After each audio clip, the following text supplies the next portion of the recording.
Hello students, welcome back in a new session.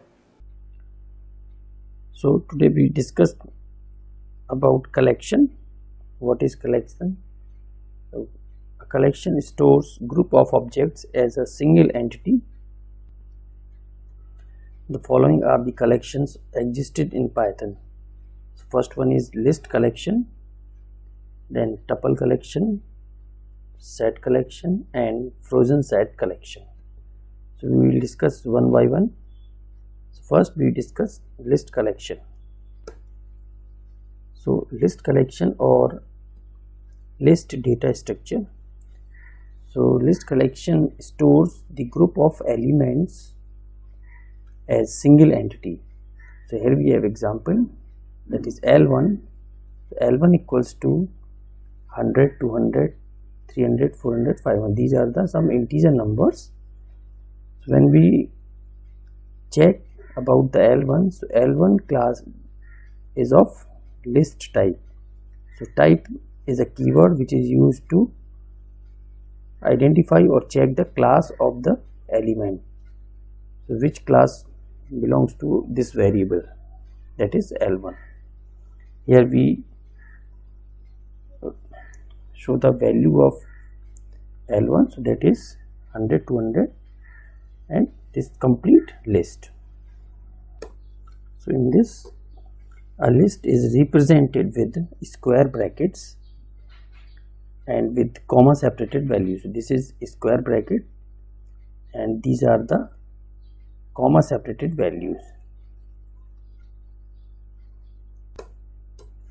In list, insertion order is preserved. So what is the means of insertion order is preserved? Means the order in which the value is being inserted in the list, it will be same as it will be fetched out and displayed on the screen. In list, both homogeneous and heterogeneous elements are allowed. So in homogeneous elements, similarly types of elements are allowed. All integer elements, all float elements or all string elements can be inserted in a list. Similarly, it also contains the floating number. These all are the floating numbers which is stored in the L5 and it is the display of float number. And third type of homogeneous elements are the string type of elements which contain the string values inside the variable. Now we see the heterogeneous.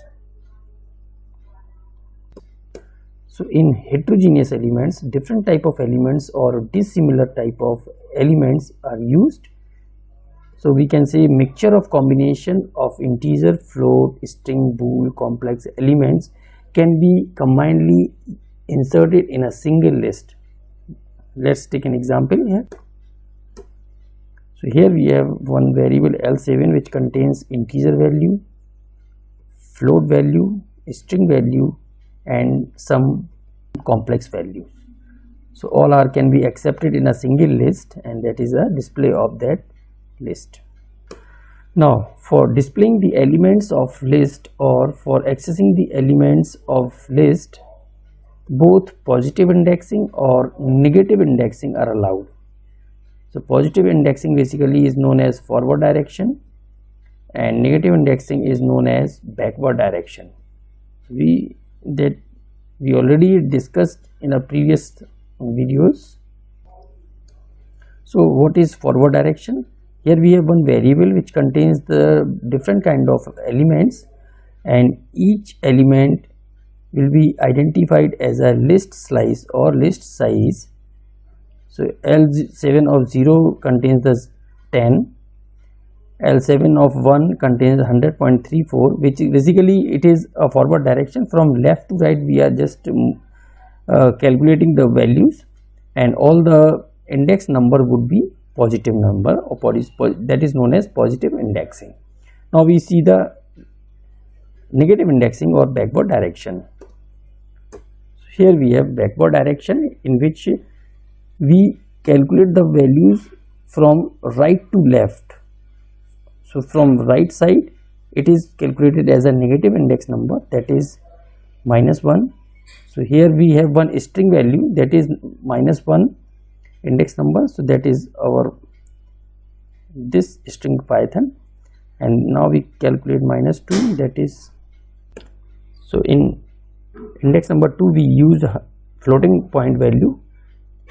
Similarly index number 3 contains the integer value. So this is from right to left backward direction, which is based on negative indexing values or negative indexing number.